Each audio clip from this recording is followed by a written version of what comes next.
Cancer, it's September 2013. Dadichi here from astrology.com.au with your month in focus. I'd like to take this interval from this beginning of the second week in September to early and mid part of October, just so that if we're starting a little bit late, you're going to get the update for the beginning of the next month.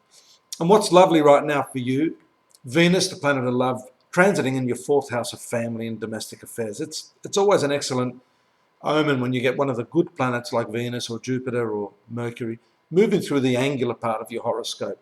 And what this does is it really softens the energy in the domestic sphere. It makes you more lovable, and it sort of tends to bring you closer to the people that you love too. So if you've had any problems in that respect with relatives or loved ones, now's the time to really make peace, bury the hatchet, and to draw yourself closer to them.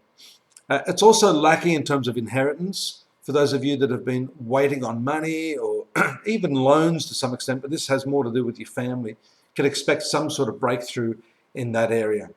We see this transit started around August 15th. I may have talked a little bit about that last month, and that's going to continue up till around September the 11th. But, there'll still be a bit of a carryover. Things don't stop abruptly at that time. Although we do see that after the 11th, you have this transit of Venus moving into your fifth house, which is very, very lucky. And I'm just trying to see my list here as to why it's not giving me this transit here. But we see it up till the 11th in the fourth place, then fifth place after that for the rest of the month, activating your love affairs. So we can see a very nice flow of energy, firstly in your domestic sphere, then through to and including your romantic affairs, relationships with children, and again, as I've said to a few of the other star signs today, this creative energy that's on the increase is making people realize that making money, having the material accoutrements of life is not the only thing worth pursuing. You need to be happy in your creative self as well. Communications, travels, short journeys, more likely than longer journeys for most of you during the transit of August 21st to September 22nd, the Sun in the third house. It's also a curious period for you because you want to understand things a lot more just now. And that's possibly why you'll have the travel bug, travel itch there. And you want to get out and find out what's causing things to happen. You want to connect the dots culturally at this time. Third house is a very strong communication and to some extent cultural aspect because it fully aspects the ninth sector of your horoscope, which is foreign affairs and long distance events and that sort of thing. It's also somewhat of a philosophical aspect, but not so much as a rational aspect. You may have more of a scientific approach to things and a need to rationalize and understand how things are working in a scientific or mathematical way. And that's hard for you because you're more of an intuitive person. So that could be a bit of a challenge, although it is a good aspect having Sun in the third house. Mercury is also in the third house, but only up until the 9th of September. So that's going to be a very, very strong cycle up to 9th or 10th. And then we see Mars moving into your second house, a dramatic shift away from that, which is going to pull you into the financial sphere and give you a lot more drive to earn money. There's no use complaining that you don't have enough money to pay the bills. What Mars will do is will give you the initiative to actually get out there and do something, not just think about it, which could be what the Sun and the Mercury transits are doing in the third house. But this is a time when you go, right, okay, ready, set, go. Let's get the earning power up. Let's do something that we can physically change the circumstances from bad to better. Saturn. Now, this is an important transit for some of you, more or less, depending on the date of birth. The opposition of Saturn to the career sector. I might have touched on this over the past couple of monthly readings, but this is intensifying, showing that you can feel out of sorts with your work, feel like you're getting nowhere, that could also be why Mars is going to step up the energy and cause you to take the initiative rather than sitting back and living life as a spectator. So this is a more of a participatory cycle for you, where you'll get active rather than sitting back hoping that good fortune or luck is going to fall in your lap. That continues up to September 10th. So you can see this first part of the month, say up to the middle part of the month, is pretty intense.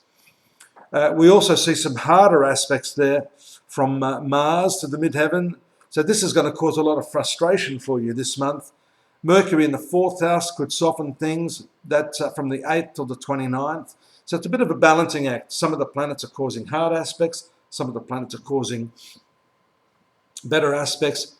So we have to look at the aggregate result here. Mercury is a communicative planet, so it urges you to talk about how you feel.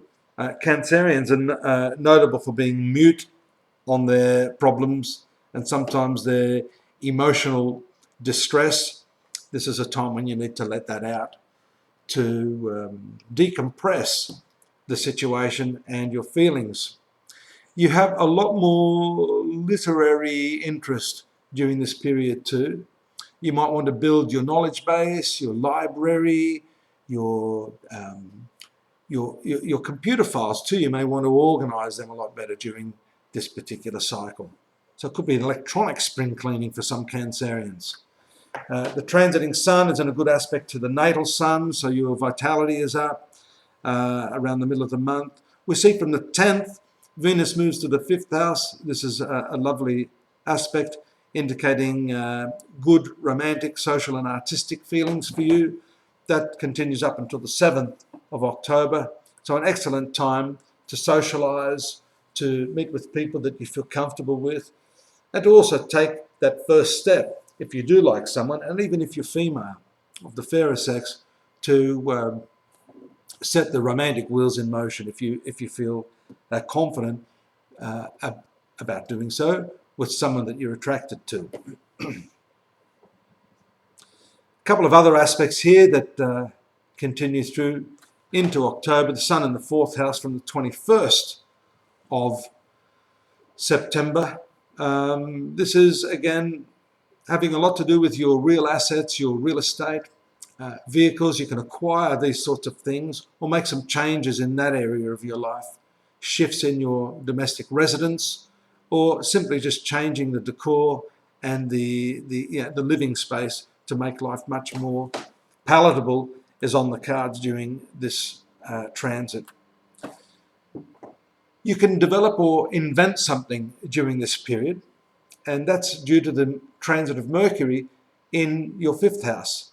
That commences from the 28th of September and continues till December 5th. So you're thinking a lot. You may also be reminiscing about the past and about some of the things you used to do that you're not able to do anymore. So this is a time to turn those switches back on. If you've been distracted by, I guess, too many responsibilities, now's the time to make time for yourself. You actually physically have to make time. You have to take initiative in that area as well, to be kind to yourself. And that's important, especially up to December 5th. I'm going to be talking about this transit a lot more because there's going to be some retrogression. That's that backward, forward movement of Mercury, showing a bit of indecision in this area. But let's talk through that in the next series of readings I'll be doing for you. In the meantime, you can get more information there at my website, astrology.com.au, daily, monthly and yearly readings in detail. I look forward to your company here next month. Bye-bye.